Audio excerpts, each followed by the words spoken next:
Out sourcing ఉన్నటువంటి దాదాపు 190 మంది, శానిటరీ డిపార్ట్మెంట్లో 86 మంది, ఇంజనీరింగ్ డిపార్ట్మెంట్లో కొత్తగా వచ్చేటువంటి లేబర్ 45 మంది, 15 మంది డ్రైవర్, దాదాపు వీరందరూ 250 వరకు లేబర్ నిర్మాణ మున్సిపాలిటీలో పనిచేస్తూ ఉన్నది అవుట్ సోర్సింగ్ ద్వారా.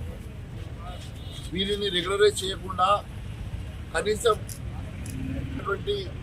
కొత్తగా ఇవ్వాల్సినటువంటి టీఆర్సీ కానీ, లేకపోతే గత కొంతమందికి 2 నెలల నుంచి జీతాలు లేవు, 8 నెలల నుంచి వీళ్ళకు పిఎఫ్ కూడా అకౌంట్లో జమ చేస్తలేరు, మరి వీళ్ళకి ఈఎస్ఐ లేదు, మరి అన్ని రకాలుగా ఈ లేబర్ని ఇబ్బంది పెడుతున్నటువంటి మరి మున్సిపల్, నేను ఒకటే అడుగుతా ఉన్నాను, అవుట్ సోర్సింగ్ అన్ని రెగ్యులరైజ్ చేస్తామని ప్రభుత్వం చెప్పింది కదా, మరి కేవలం 2 రోజులే అయింది.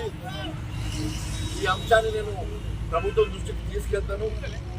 అదే మాదిరిగా వీళ్ళు ఇచ్చినటువంటి న్యాయమైనటువంటి డిమాండ్లన్నీ కూడా పరిష్కారం చేయాల్సిందిగా నేను ఈ ప్రభుత్వానికి కోరుతా ఉన్నాను. ఖచ్చితంగా ఈ అంశాన్ని నేను రేపు అసెంబ్లీలో కూడా మాట్లాడతాను. మరిన్ని వీడియోస్ కోసం ఛానల్ ని సబ్స్క్రైబ్ చేయండి, లేటెస్ట్ అప్డేట్స్ కోసం వాట్సాప్ ఛానల్ ని ఫాలో చేయండి అండ్ లింక్ డిస్క్రిప్షన్ లో ఉంది.